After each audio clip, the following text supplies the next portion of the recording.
con el propósito de comprendernos realmente. Es claro que ustedes están aquí presentes para escucharme y yo estoy aquí para hablar, pero es necesario que entre nosotros haya una verdadera comunión de almas, que nos propongamos inquirir por sí mismos, indagar,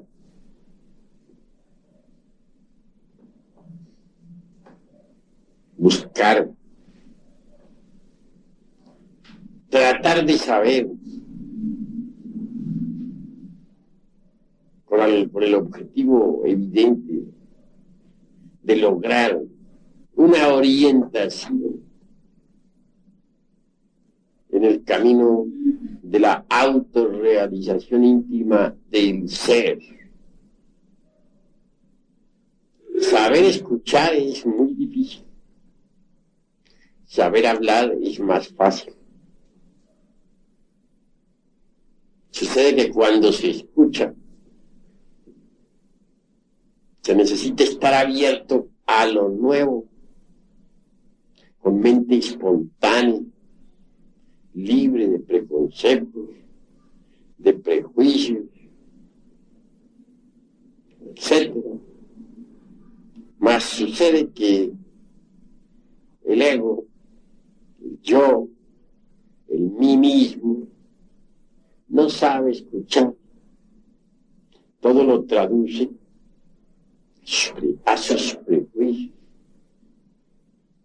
Todo lo interpreta de acuerdo con lo que tiene almacenado en el centro formativo. ¿Cuál es el centro formativo? La memoria.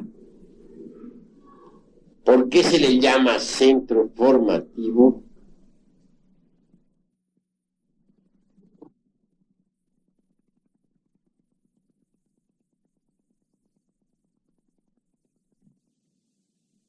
Intelectual de los conceptos.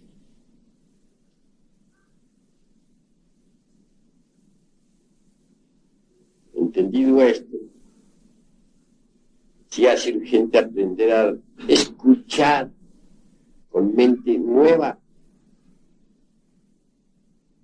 No, repito, con lo que se tiene almacenado en la memoria. Después de este preámbulo, vamos a tratar de ponernos de acuerdo ustedes y yo sobre conceptos, ideas, etc. Ante todo, es urgente saber si el intelecto por sí mismo puede llevarlo alguna vez a uno a la experiencia de lo real.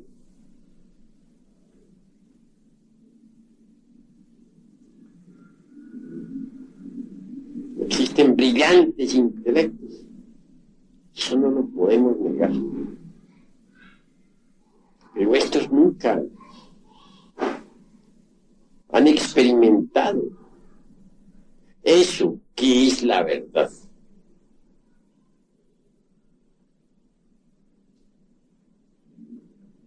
Ante todo, no está de más saber que existen tres mentes en nosotros. A la primera podríamos denominarla mente sensual. A la segunda la consideramos como mente intermedia. Y la tercera es la mente interior. Pero pensemos un poco en lo que es esta mente sensual que todos usamos diariamente. No hay duda que elabora sus conceptos de contenido con los datos aportados por los 5 sentidos. Y con esos conceptos de contenido forma sus razonamientos. Miradas las cosas desde este ángulo, es obvio que la razón subjetiva o sensual tiene por basamento las percepciones sensoriales externas. Si como único resorte de sus funcionalismos están exclusivamente los datos aportados por los 5 sentidos, indubitablemente no tendrá acceso totalmente a algo que se escape del círculo vicioso de las percepciones sensoriales externas. Eso es obvio. Nada podrá saber talmente sensual sobre lo real, sobre los misterios de la vida y de la muerte, sobre la verdad, sobre Dios, etc. Pues, ¿de dónde podría sacar talmente información si su única fuente de nutrición son los datos aportados por los sentidos? Obviamente no tiene con qué poder conocer lo real. Me viene en estos momentos a la memoria algo muy interesante. Hubo una vez un gran congreso en Babilonia, en la época de los esplendores egipcios.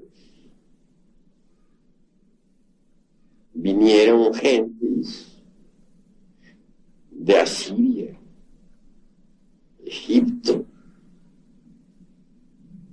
Fenicia, etcétera, al citado congreso.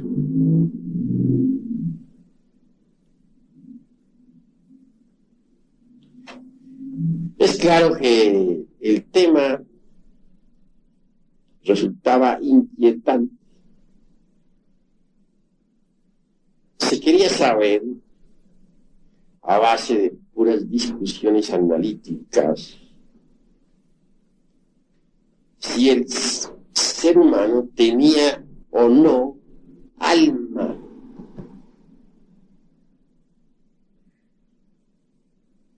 Entonces, obviamente ya los 5 sentidos ya habían degenerado demasiado. Solo así podemos explicarlo, que las gentes escogieran ese tema como motivo de todo un congreso. En otros tiempos, un congreso así hubiera resultado ridículo. Nunca se le hubiera ocurrido a los lemures celebrar un congreso de este tipo. La gente del continente Mu le bastaba salirse del cuerpo y saber si tenía o no tenía algo. Lo hacían con una facilidad sorprendente.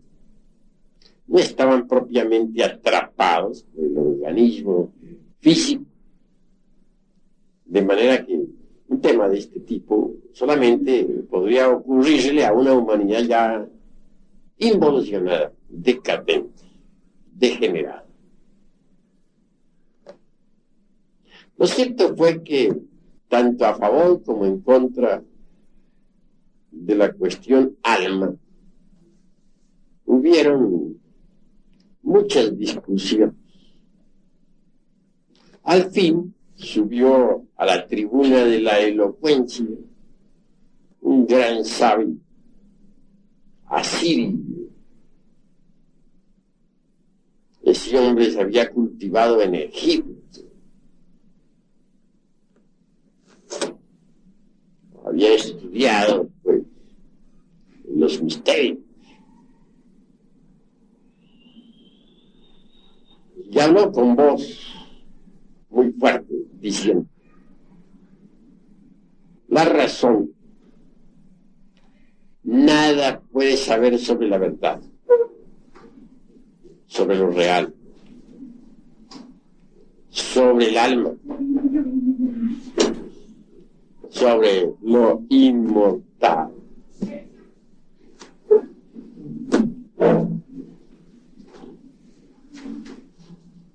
La razón, lo mismo sirve para sostener una teoría espiritualista que una materialista. Podría elaborar una tesis espiritual con una lógica formidable. También podría estructurar por oposición una tesis de tipo materialista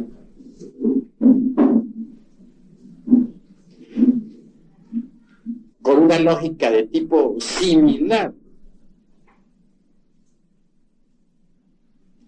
De manera pues que la razón subjetiva, sensualista, nutrida con los datos aportados por los 5 sentidos, da para todo. Puede fabricar cualquier tesis de tipo espiritualista o de tipo materialista.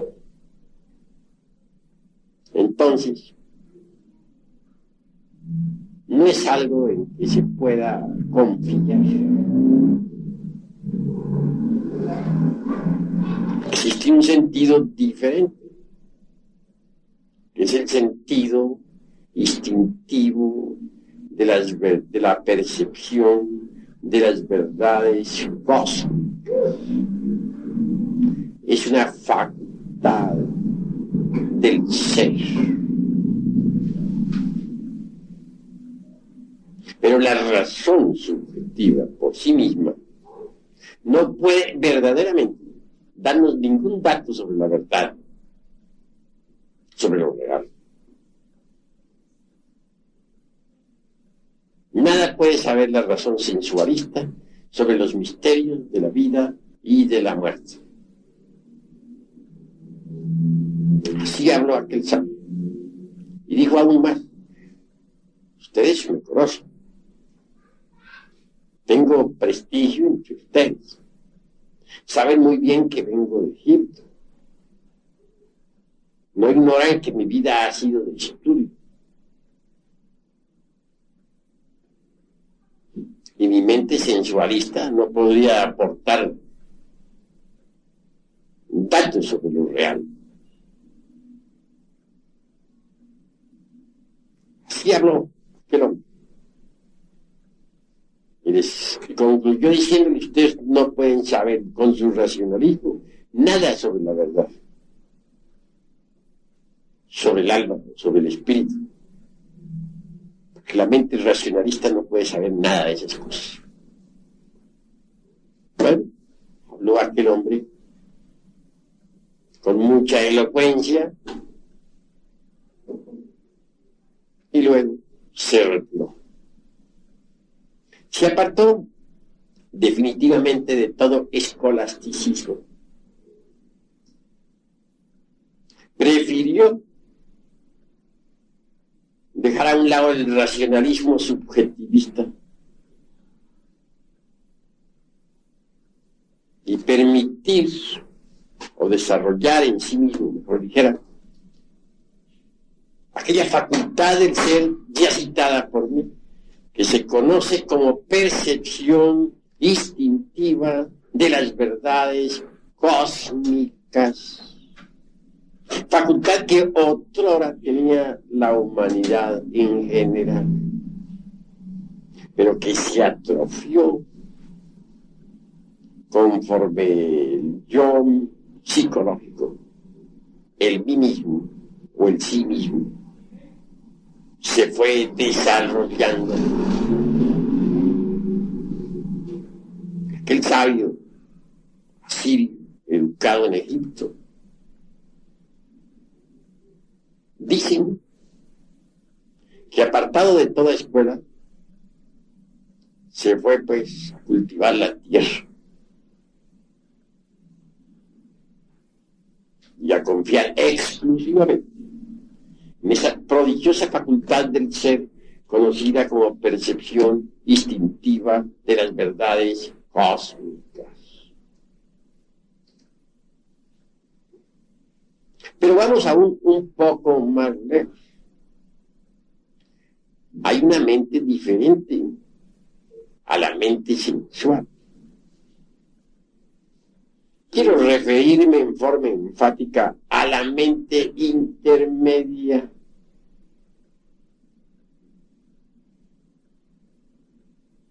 En esa mente intermedia encontramos las creencias religiosas de todo tipo. Obviamente los datos aportados por las religiones, al fin y al cabo, tienen cabida en la mente intermedia.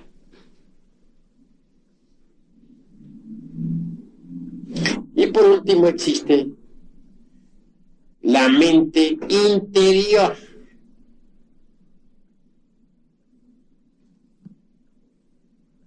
Esto es algo que debemos esclarecer.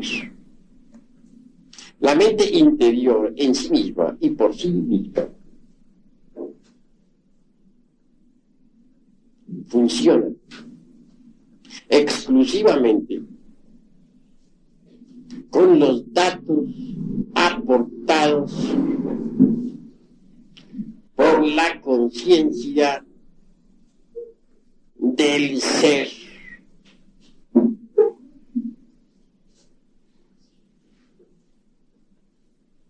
La mente interior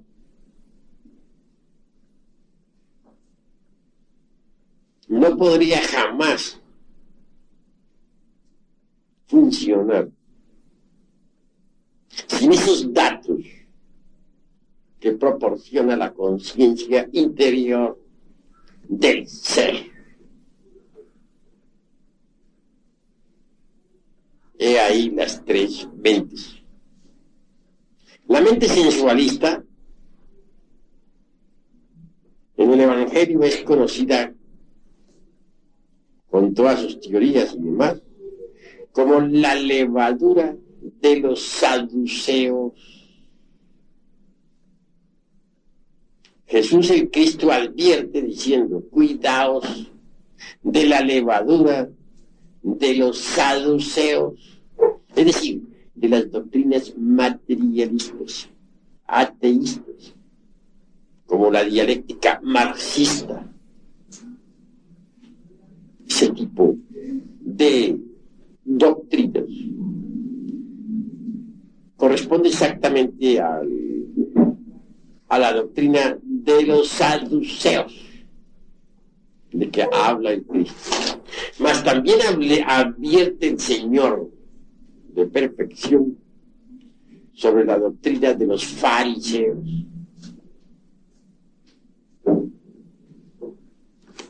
Esa doctrina de los fariseos corresponde a la mente intermedia.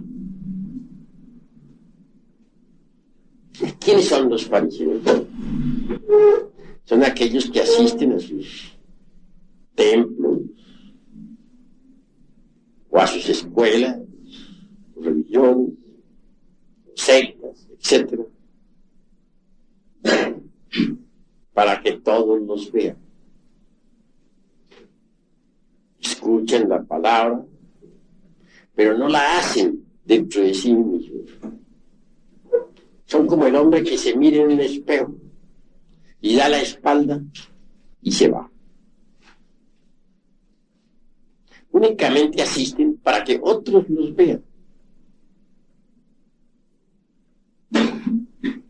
Pero nunca trabajan sobre sí mismos. Y eso es gravísimo. Tales gentes se contentan con las meras creencias. No les interesa la transformación íntima.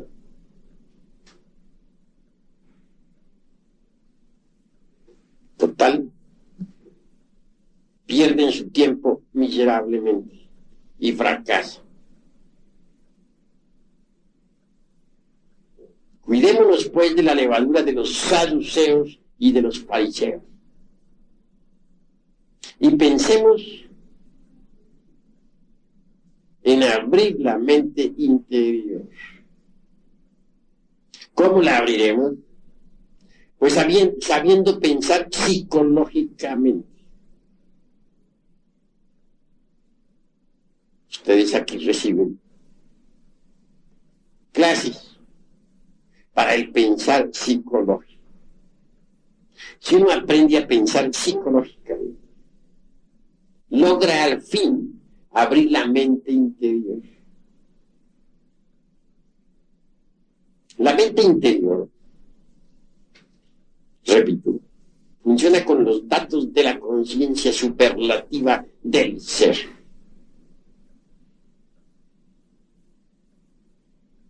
Entonces, experimenta, gracias a eso, la verdad de los diversos fenómenos de la naturaleza.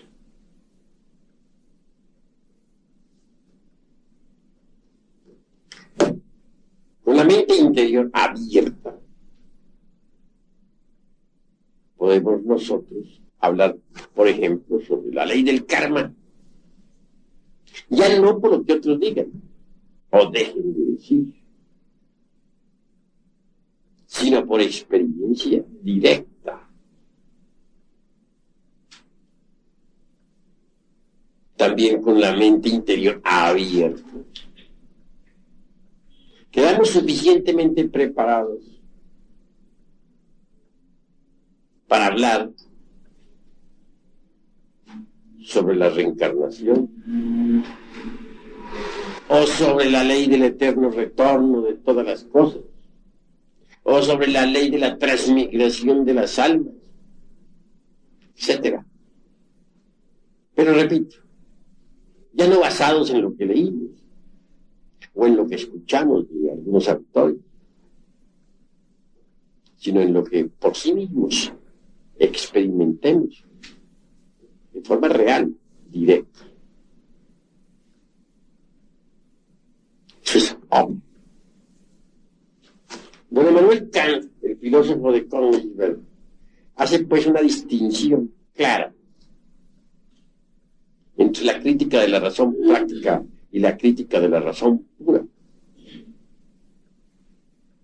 No hay duda de que la razón subjetiva, racionalista, jamás podría aportarnos nada que no perteneciese al mundo de los 5 sentidos.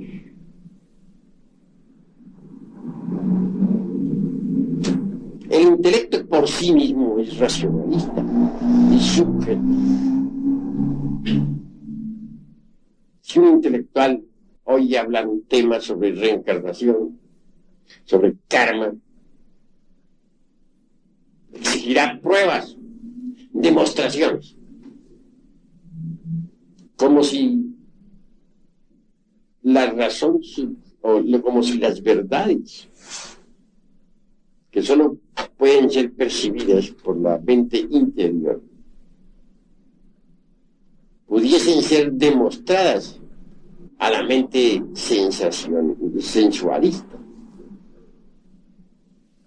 Eso es exigir pruebas sobre eso en el mundo del sensorial externo.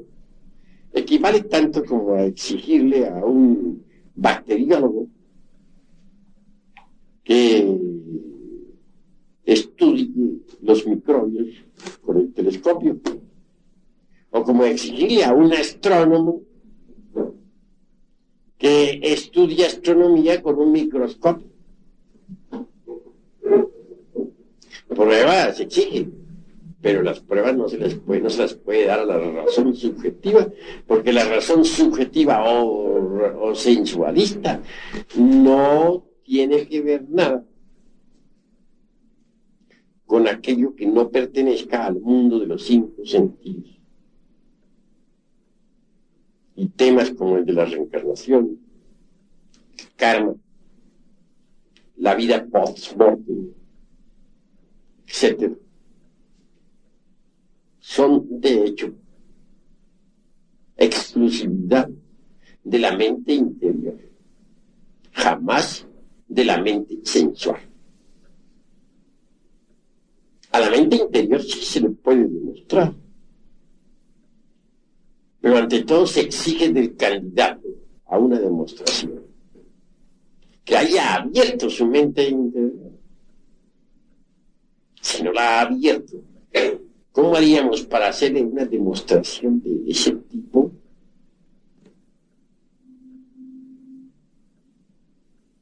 Obviamente aquello sería imposible, ¿verdad?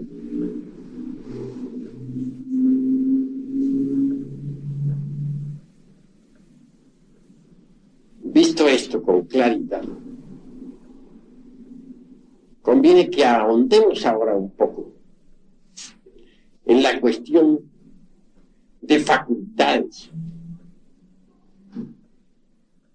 El intelecto por sí mismo es una de las facultades más toscas en los niveles del ser.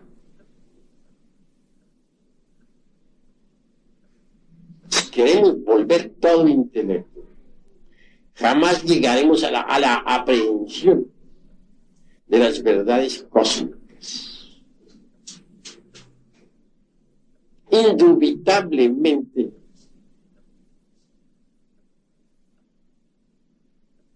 existe, más allá del intelecto, otra facultad de cognición. Quiero referirme esta vez en forma enfática a la imaginación. Mucho se ha subestimado a tal facultad. Algunos hasta la denominan despectivamente con el título de la loca de la casa. Título injusto, que si no fuera por la imaginación, no tendríamos esta grabadora, no existiría el automóvil, no existiría el ferrocarril, etc. El sabio que quiere hacer un invento deberá primero imaginárselo, luego plasmar su invento en el papel.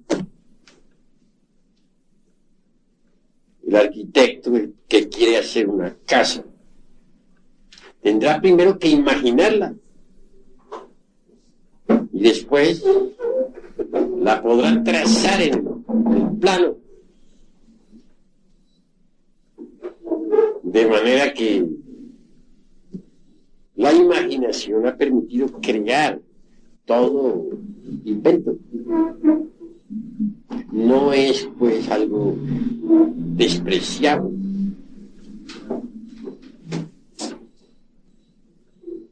Que hay varias clases de imaginación, no lo podemos negar.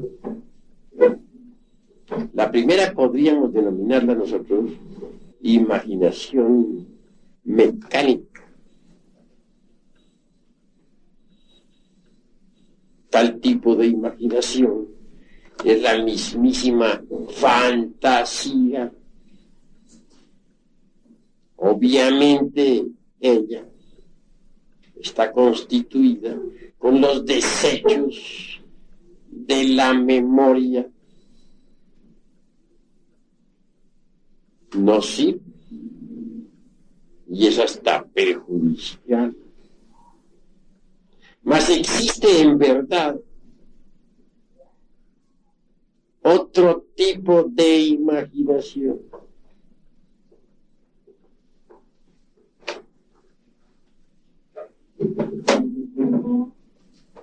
Esta es en realidad la imaginación intencional, o sea, la imaginación consciente.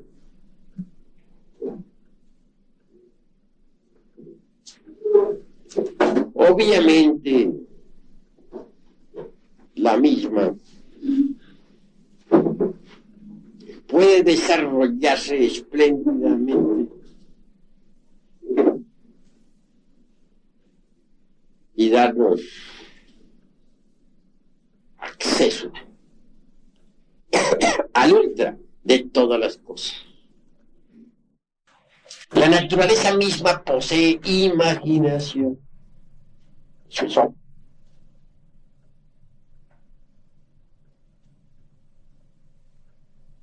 Si no fuera por la imaginación, todas las criaturas de la naturaleza estarían ciegas. Pues gracias a esa poderosa facultad existe la percepción. Se forman las imágenes en el centro perceptivo del cerebro, o centro perceptivo de las sensaciones. Y así podemos percibir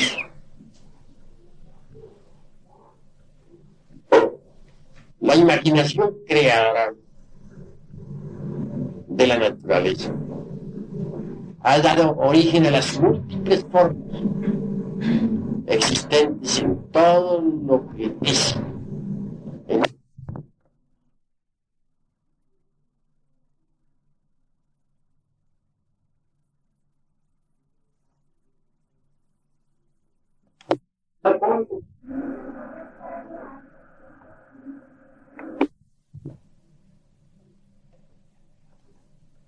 Me refiero a épocas como la de los hiperbóricos o prelemúricos. No se usaba el intelecto, sino la imaginación. Entonces el ser humano era inocente y el maravilloso espectáculo del cosmos se reflejaba como en un lago cristalino sobre su imaginación. Era otro tipo de humanidad. Hoy causa dolor ver cómo muchas gentes han perdido ya hasta la mismísima imaginación. Es decir, se ha degenerado espantosamente esta preciosa facultad.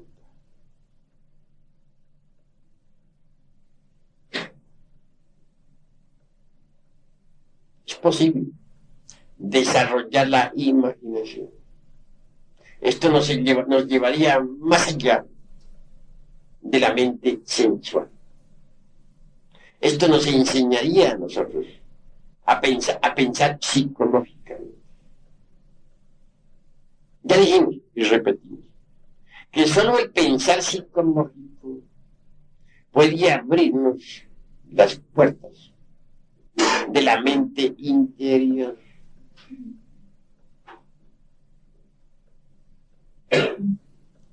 Si uno desarrolla la imaginación,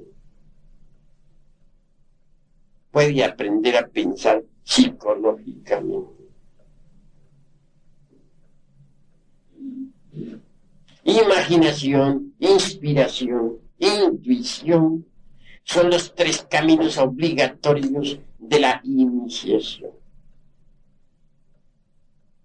Si nos quedamos nosotros embotellados exclusivamente en los funcionalismos místicos sensoriales del aparato intelectual, no será posible en modo alguno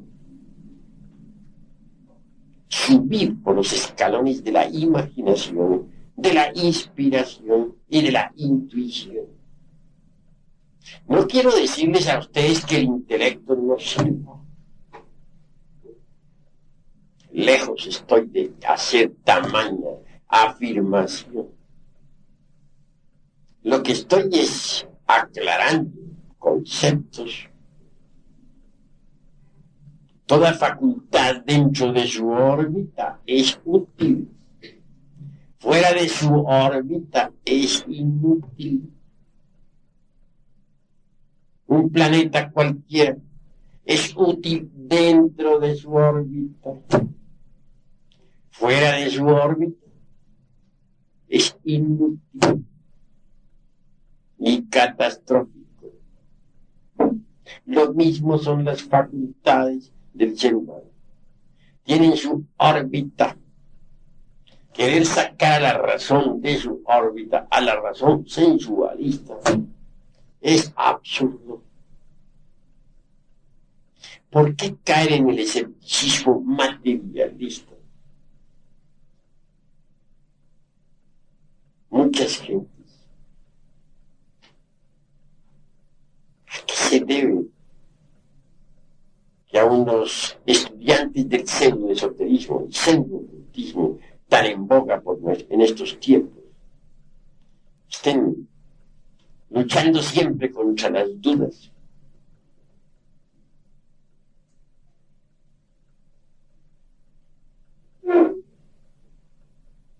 ¿Por qué muchos andan mariposeando de escuela en escuela y al fin llegan a la vejez sin haber realizado nada?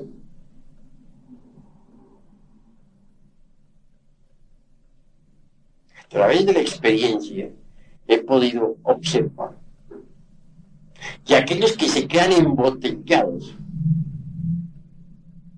en el intelecto fracasan. O aquellos que quieren comprobar con el intelecto las verdades que no son del intelecto, fracasan. Cometen estos el error de querer estudiar astronomía, hablando en forma simbólica, con el microscopio, o estudiar bacteriología con el telescopio. Dejemos a cada facultad en su lugar, en órbita. No la saquemos de su órbita. Necesitamos pensar psicológicamente. Y es obvio, debemos rechazar de plano la doctrina a levadura de los saduceos y de los fariseos y aprender a pensar psicológicamente. ¿No sería esto posible si continuáramos embotellados dentro del intelecto? Entonces más vale que empecemos a subir por la escala de la imaginación. Posteriormente pasaremos al segundo escalón, que es el de la inspiración. Y al fin llegaremos a la intuición. Pero veamos cómo se desarrolla la imaginación.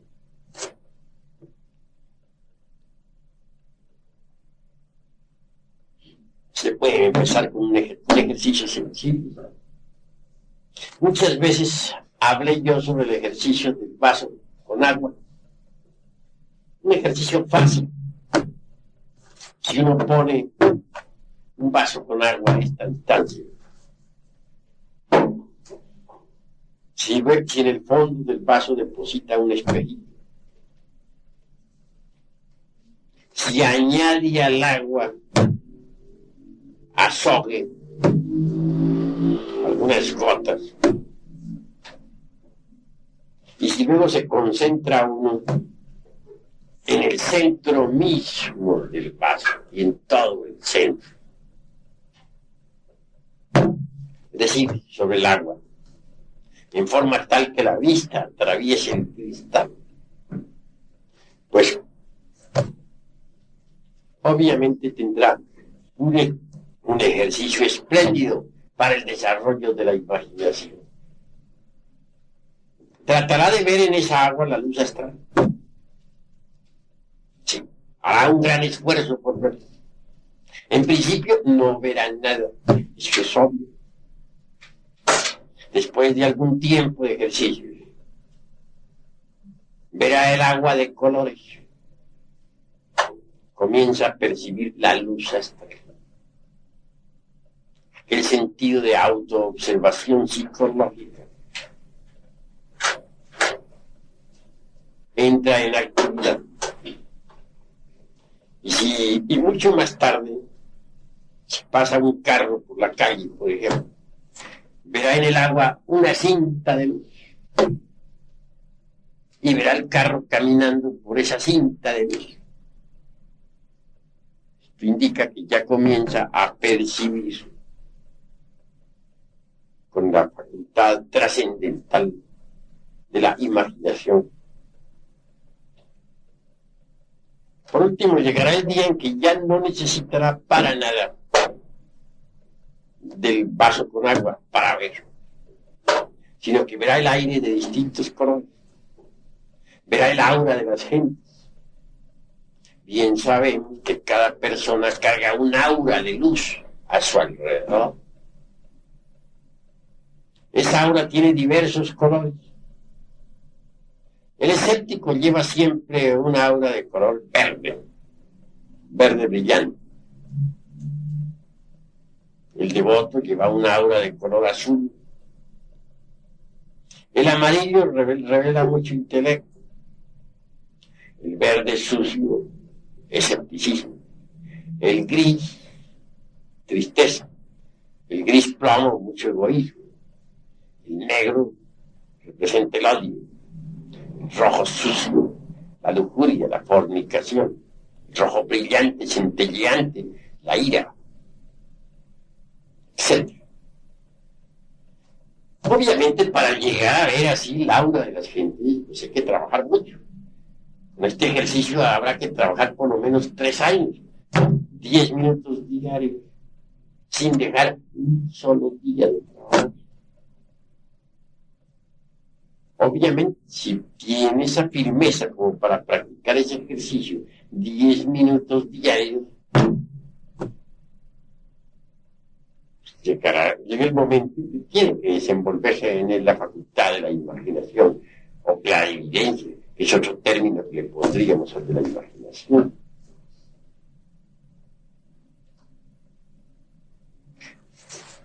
Pero ese no sería el único ejercicio para el desarrollo de esa preciosa facultad. Se necesita algo más. Se necesita el de la meditación. Sentado uno en un cómodo sillón, con el cuerpo perfectamente relajado, o acostado en su lecho, pero con el cuerpo relajado y con la cabeza hacia el norte, debe imaginar algo de un rosario. Esta ha sido cuidadosamente sembrada en una tierra negra y fértil. Imaginemos que la regamos con el agua pura de vida.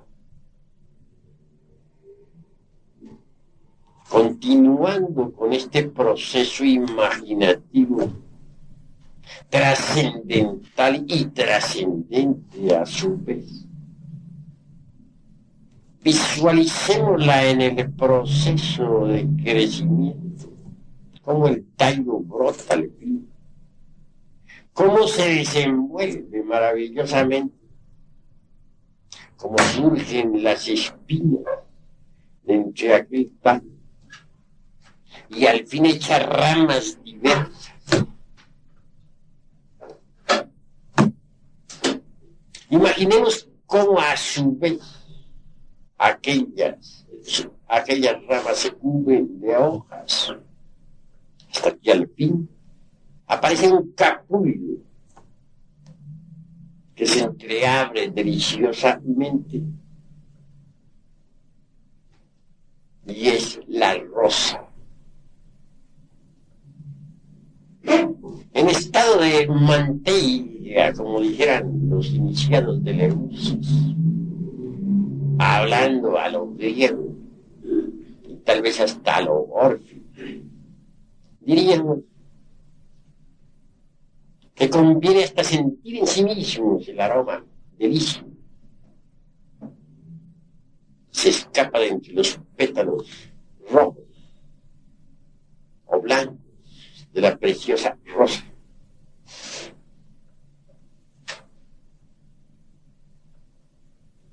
La segunda parte del trabajo imaginativo consistiría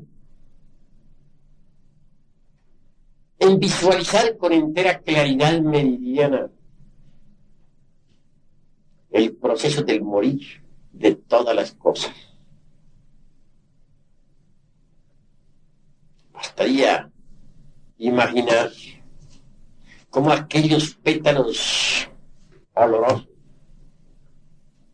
van cayendo poco a poco, marchitos y sin vida. Como aquellas ramas, otrora fuertes, se convierten después de algún tiempo en un montón de leños. Y al fin llega el huracán, el viento, que arrastra a todas las hojas y a todos los leños. Es una meditación de fondo sobre el proceso del nacer y del morir de todas las cosas. Este ejercicio, practicado en forma asidua, diariamente, y es claro que a la larga vendrá a darnos la percepción interior profunda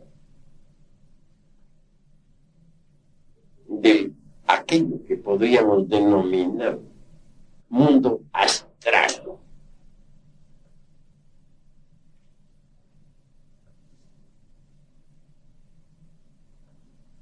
Ante todo, es bueno advertir a todo aspirante que cualquier ejercicio esotérico, incluyendo este ya citado, requieren de parte del discípulo la continuidad de propósitos. Porque si practicamos hoy y mañana no, cometemos un gravísimo error, solo habiendo de verdad aplicación en el trabajo esotérico es posible el desenvolvimiento de esa facultad preciosa de la imaginación. Una vez que durante la meditación surja en nuestra imaginación algo nuevo, algo distinto a la rosa, es señal evidente de que ya estamos progresando. En principio, las imágenes carecen de colorido, pero conforme trabajamos, ellas se van revestiendo de múltiples encantos y colores. Si progresaremos en el desarrollo interior profundo,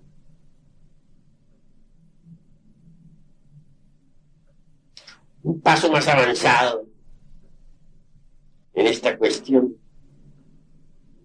nos llevaría a la recordación de nuestra vida y de nuestras vidas anteriores. Incuestionablemente, quien haya desarrollado en sí mismo la facultad imaginativa, bien podría tratar de capturar o de aprehender con este diáfano o translúcido el último instante de su pasada existencia. Entonces, en ese espejo lúcido de su imaginación, se reflejaría un lecho de moribundo, si es que en cama fallecido, porque entre paréntesis alguien podría morir en el campo de batalla o por un accidente.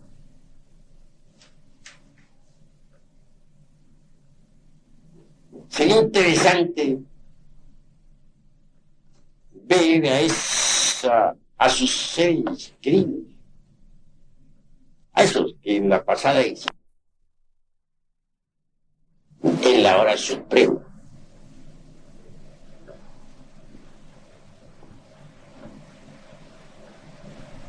continuando con este proceso tan maravilloso del desarrollo relacionado con la imaginación.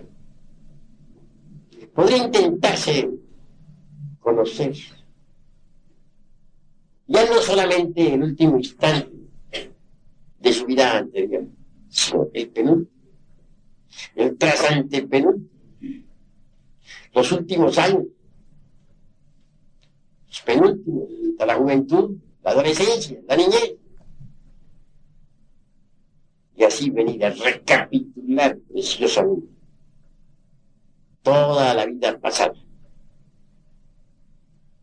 Similarmente, esto, llevado más lejos, nos permitiría también capturar cada una de nuestras vidas anteriores. Y así vendríamos por experiencia directa, viva, a verificar la realidad de la ley del eterno retorno de todas las cosas. No es el intelecto precisamente el que puede verificar esa realidad. Con el intelecto podemos discutir tal tema, o afirmarlo, o negarlo, pero eso no es verificación.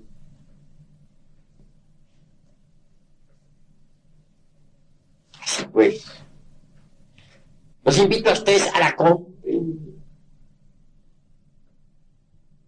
La imaginación les abrirá las puertas de los paraísos elementales de la naturaleza. Con la imaginación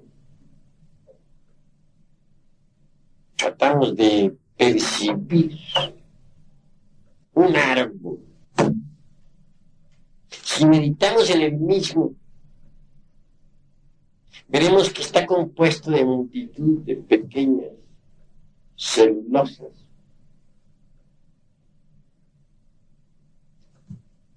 Percibiremos su fisiología, sus raíces,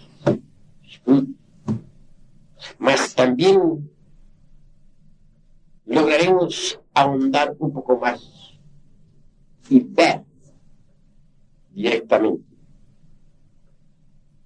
la vida íntima del árbol. No hay duda de que posee eso que podríamos denominar esencia o alma. Cuando uno en estado de mantilla o llama o éxtasis o arrobamiento percibe la conciencia de un vegetal, descubre con claridad perfecta que esta es ciertamente una criatura elemental, una criatura que tiene vida, no perceptible para los 5 sentidos, no perceptible para la capacidad intelectiva,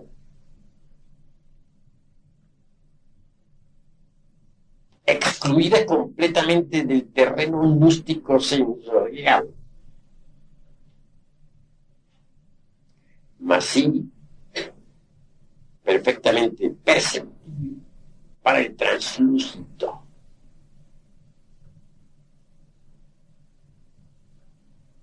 Interesante, resulta que en pasos posteriores se puede llegar a conversar, a platicar con ese elemental.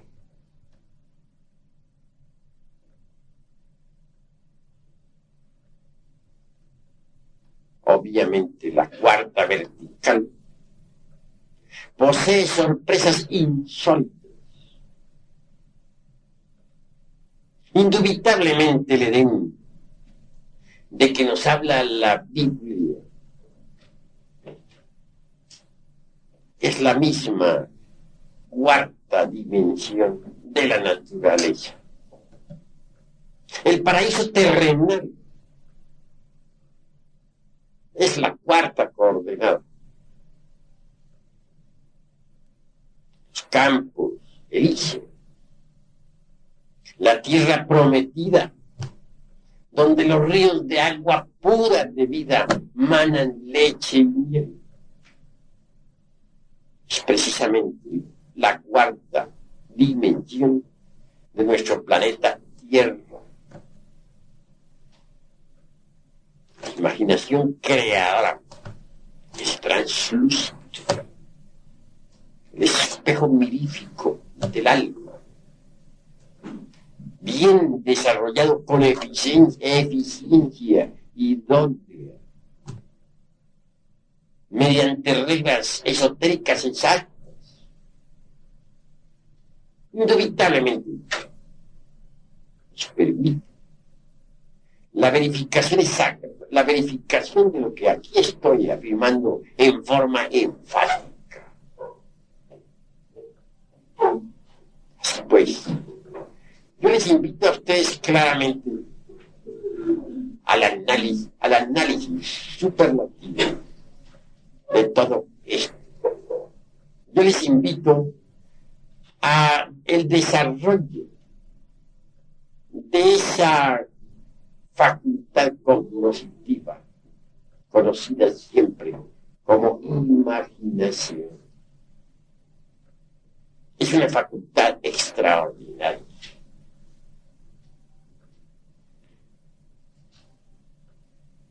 En la cuarta vertical descubrimos templos extraordinarios. Y es que la vida elemental está clasificada por el logos.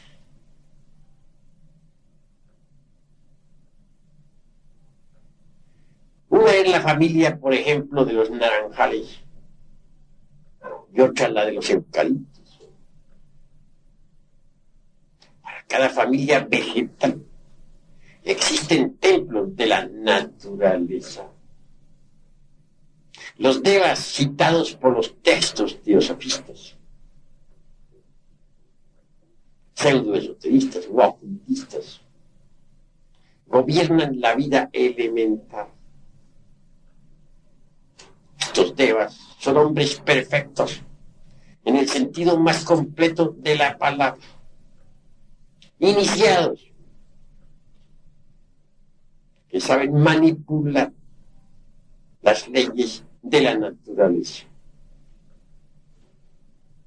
La imaginación creadora le permite a uno, pues, verificar por sí mismo que la Tierra no es un organismo muerto, algo rígido, una costra física, desprovista de vida. La imaginación creadora le permite a uno saber por sí mismo que la Tierra es un organismo vivo. Me viene en estos momentos a la memoria la afirmación aquella neoplatónica de que el alma del mundo está crucificada en la tierra. Las almas del mundo es un conjunto de almas, un conjunto de vidas que palpitan y tienen realidad. Para las gentes hiperbóreas, los volcanes, los mares profundos, las vetas de los metales, las gargantas de las montañas, el huracanado viento, el fuego flamígero, las fieras rugientes, o las aves, no eran sino el cuerpo de los dioses. No veían aquellos hiperbóreos en la tierra algo muerto. Para ellos el mundo era algo vivo, un organismo que tenía vida y la tenía en abundancia. Entonces se parlaba en el orto purísimo de la divina lengua, que como un río de oro corre bajo la selva espesa del sol. Aquel que sabía tañir la lira arrancaba de la misma las más extrañas sinfonías. Sabía por esos tiempos no había caído sobre el pavimento del templo la lira de Orfeo hecha pedazos. Esos eran otros tiempos. Esa era la época de la antigua Arcadia, cuando se rendía culto a los dioses de la aurora y cuando se festejaba cada nacimiento con culto a los dioses de la aurora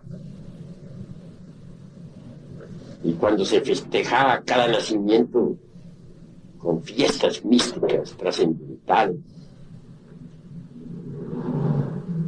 Si ustedes desarrollaran en forma eficiente la facultad de la imaginación, no solamente podrían recordar sus vidas anteriores, sino comprobar en forma específica lo que aquí, con claridad completa, estoy expresando didácticamente.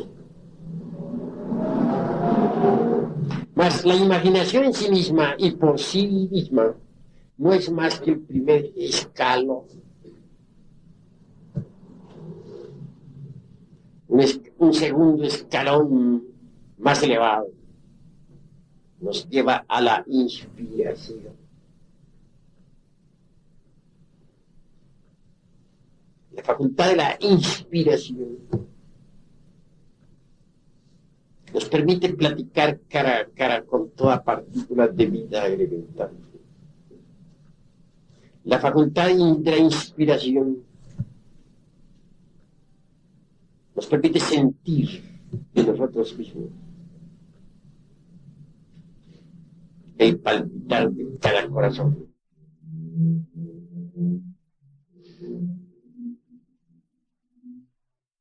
Imaginemos por un momento nuevamente el ejercicio del rosario. Si después de todo, si concluido el meditar en el nacer y en el morir del mismo, desaparecieron los leños y los pétalos de la flor, queremos saber algo más. Necesitamos de la inspiración. Ha nacido la planta, ha dado frutos, ha muerto, y después de todo, ¿qué? Entonces necesitamos de la inspiración para saber qué, cuál es el significado de ese nacer y de ese morir de todas las cosas. La facultad de la inspiración es todavía más trascendental y necesita un gasto de energía mayor. Se trata de dejar a un lado el símbolo sobre el cual hemos meditado. Se trata de capturar su significado interior. En esto se necesita de la facultad de la emoción, del centro emocional. El centro emocional viene, pues, a valorizar el trabajo esotérico de la meditación.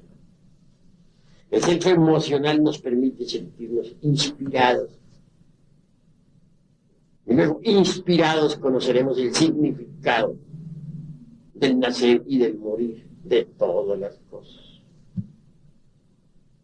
Con la imaginación podríamos verificar la realidad de la existencia anterior. Con la inspiración podríamos capturar el significado de tal existencia,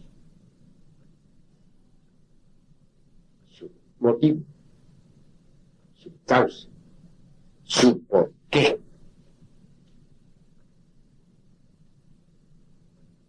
La inspiración, pues, está un paso más allá de la facultad de la imaginación creadora. Con la imaginación podemos verificar la realidad de la cuarta vertical. Pero la inspiración nos permitirá capturar su honda significación.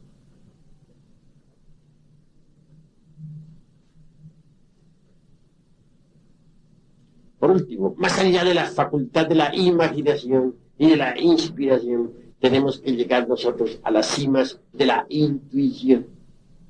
Así pues, imaginación, inspiración, intuición son las tres escalas de la iniciación. La intuición es algo diferente. Volvamos al rosal de nuestro ejemplo. Indubitablemente, con el proceso de la imaginación durante el ejercicio esotérico, trascendental y trascendente, hemos visto los procesos, hemos visto cómo creció el rosal, cómo dio frutos y por último cómo murió, se convirtió en un montón de leños. La inspiración nos permitirá conocer el significado de todo eso. Pero la intuición nos llevará a la realidad espiritual de eso. Entonces penetraremos con esa preciosa facultad superlativa en un mundo exquisitamente espiritual. Nos encontraremos cara a cara, no solo con el elemental visto con la imaginación, el elemental del rosal, sino aún más.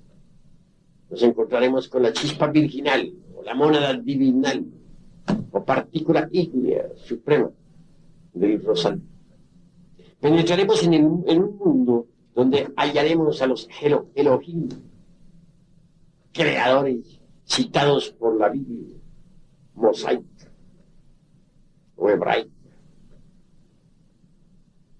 Veremos a toda la hueste creadora del ejército de la palabra. Es decir, hallaremos al demiurgo creador del universo. Es esa intuición la que nos permitirá platicar cara a cara con los arcangeloides, con los tronos, que ya no serán para nosotros una mera especulación o creencia, sino una realidad palpable, manifiesta. La intuición podrá permitirnos el acceso a las regiones superiores del universo y del cosmos, por medio de la intuición. Podremos estudiar cosmogénesis, antropogénesis, etc. La intuición nos permitirá penetrar en los templos de la fraternidad universal blanca, en los templos de los Elohim, o Prajapatis, o Kumarás, o tronos. La intuición nos permitirá conocer la génesis de nuestro mundo. Con la intuición podremos asistir a la aurora misma de la creación. Saber, no por lo que haya dicho alguien, sino por vía directa, cómo surgió este mundo de entre el caos, qué forma fue creado, de qué manera hizo aparición dentro del concierto de los mundos.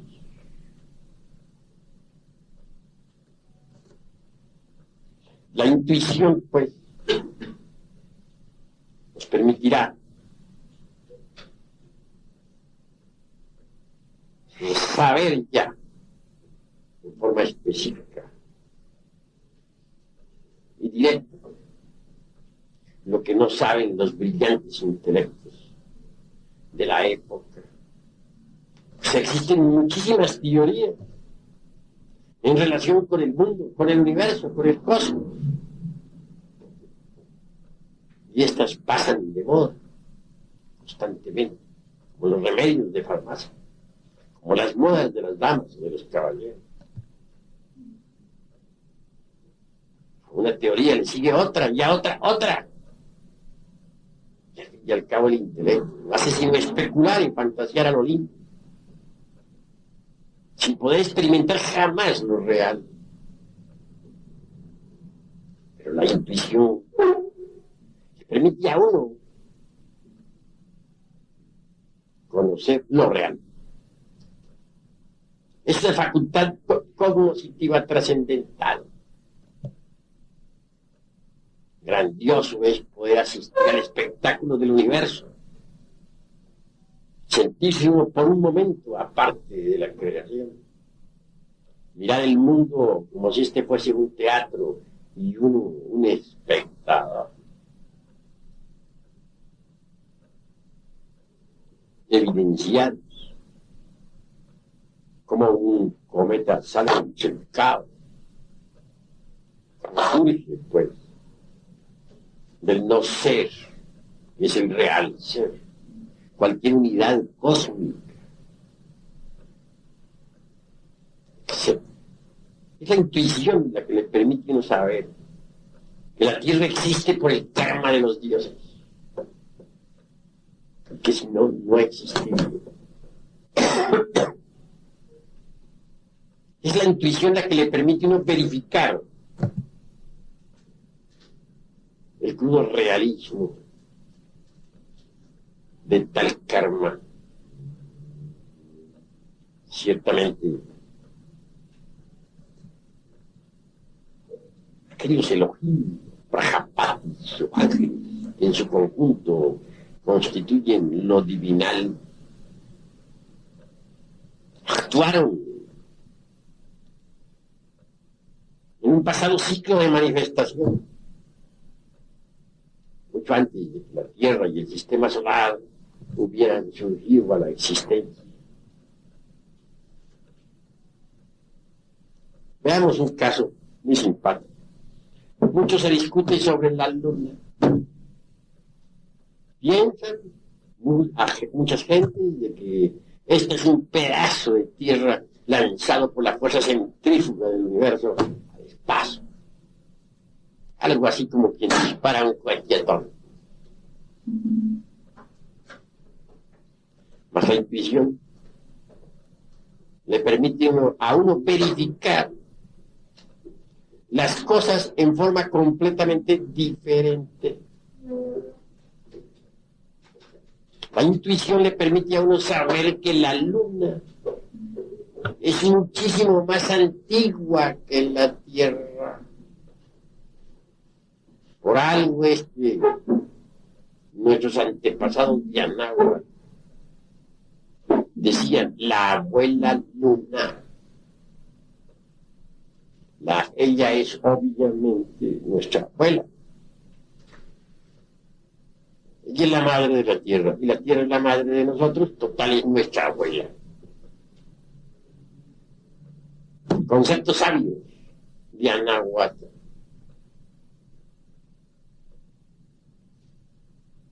La tierra realmente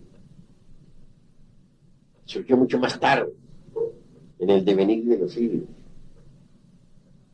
La luna fue un mundo rico en el pasado. Tuvo vida mineral, vegetal, animal, humana. Mares profundos, volcanes que hicieron erupción, etc. Los mismos científicos actuales han tenido que rendirse ante la evidencia concreta de que la luna es más antigua que la Tierra. Aquellos iniciales que cometieron el error de afirmar que la luna fue un pedazo desprendido de la Tierra, ahora quedaron mal cuando se verificó con aparatos especiales, mediante el estudio de los guijarros traídos de la luna, que esta es más antigua que la Tierra. Y así es. Tuvo humanidad, tuvo vida vegetal, un mundo rico. ¿Por qué se convirtió así en luna? La intuición le permite a uno saber que todo lo que nace tiene que morir. Y que todo el mundo del espacio estrellado a la larga se convierte en una nueva luna.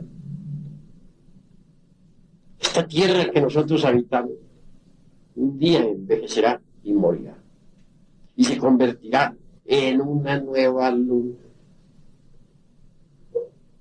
Y hay lunas tan pesadas, como por ejemplo la que gira alrededor del Sol Sirio, que tiene una densidad 5.000 veces más grave que la del plomo. Sí, pues, volviéndolo de nuestra luna, diremos que es la madre de la Tierra. ¿Pero por qué hago tan tamaña afirmación? Por medio de la intuición vemos cómo, después de que aquella vieja luna, nuestra abuela, murió, el ánima mundi lunar, crucificado en aquel satélite, se sumergió entre el seno del eterno Padre cósmico común, el absoluto. Cuando llegó una nueva época de manifestación, después de un largo intervalo, cuando llegó, dijéramos, un nuevo gran día de actividad, esa madre luna, esa ánima mundi, reconstruyó un nuevo cuerpo, se reencarnó, formó su nuevo cuerpo, que es esta tierra. Todas las criaturas que otrora existieran en la luna murieron. Pero los gérmenes de la misma, los gérmenes de toda vida, vegetal o animal o humano, no murieron. Esos gérmenes proyectados por los rayos cósmicos quedaron depositados aquí en este nuevo planeta. Están en los gérmenes de nuestros mismos cuerpos. Por tal motivo, somos hijos de la luna. Ella es la madre de todos los vivientes. Y ella es la madre de la tierra. Cuando uno hace una afirmación de estas, ante un grupo de gentes instruidas, ante los eruditos del intelecto, ante aquellos que están acostumbrados a jugar malabares con la mente, ante los fanáticos de los silogismos y de los prosilogismos y de los esilogismos, del racionalismo subjetivista, pues obviamente se expone a la burla, al sarcasmo, a la ironía, a la reja, a la sátira, porque esto no puede ser admitido jamás por el racionalismo subjetivista del intelecto. Esto que estoy diciendo solamente puede ser asequible a la intuición. Si ustedes quieren algún día llegar de verdad a la iluminación, a la percepción de lo real, al conocimiento completo de los misterios de la vida y de la muerte, necesitarán subir incuestionablemente por la gradería maravillosa de la imaginación, de la inspiración y de la intuición. Menos racionalismo jamás podría llevarlo a ustedes a estas experiencias íntimas profundas. No, en modo alguno nos pronunciaríamos nosotros contra el intelecto. Lo que queremos es especificar funciones. Y eso no es un delito.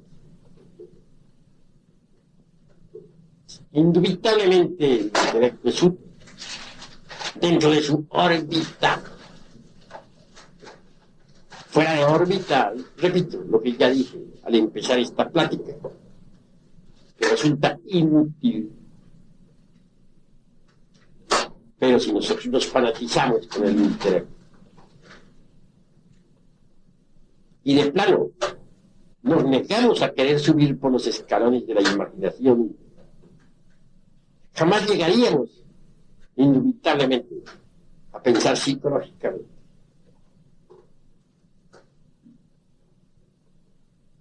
Quien no sabe si pensar psicológicamente queda atrapado con exclusividad absoluta por lo gnóstico sensorial.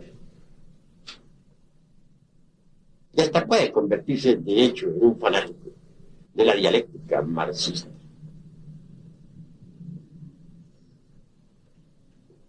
Solo el pensar psicológico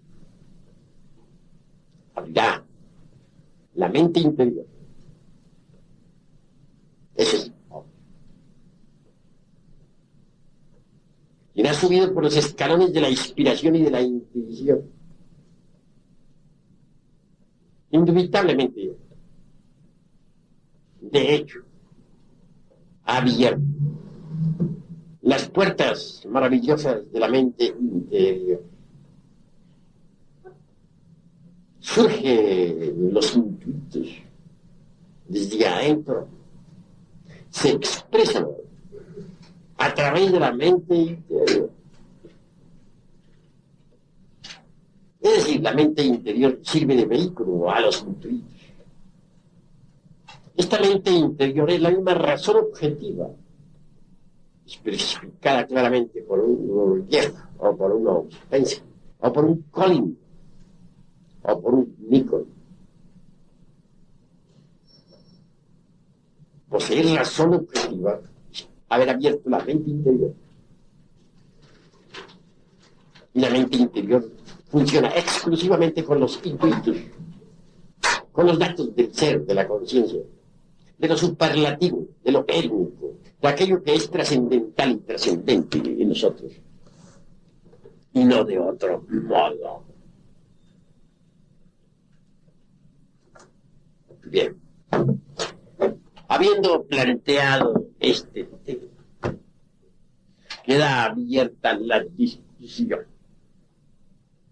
El que quiera preguntar algo puede preguntarlo con la más entera libertad. El que no esté de acuerdo puede refutar libremente, porque aquí hay libertad de palabra para todos. De manera que puede hablar. Maestro, me gustaría saber si existe alguna diferencia entre intelecto y mente. Pues el intelecto y la mente, en el fondo, son lo mismo. Pero la mente no cultivada no es intelecto. La mente cultivada es intelecto. Alguien podría ser muy inteligente y sin embargo no poseer intelecto. Así pues, no hay diferencia sustancial, sino accidental. Distíngase entre potencia y accidente, de acuerdo con la lógica formal.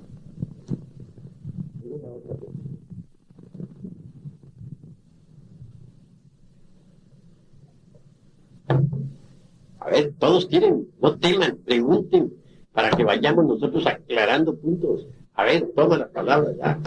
Yo quisiera saber qué es la transmutación de salud. Bueno, con mucho gusto, pero nos hemos salido del tema. Bueno, es que lo mencionó usted al principio. Bueno, la transmigración de las almas o la famosa mentepsicosis de Pitágoras.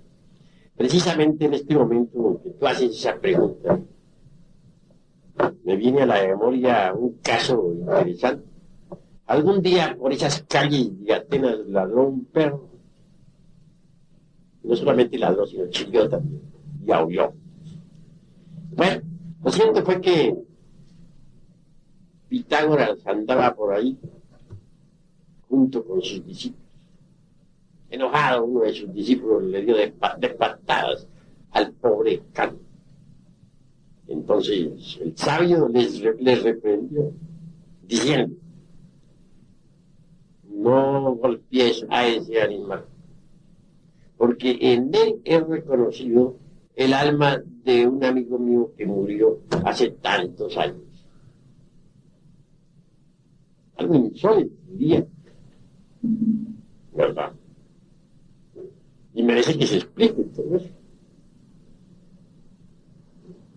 Krishna enseñaba la doctrina de la transmigración de las almas. Es lo mismo, la metempsicosis de Pitágoras.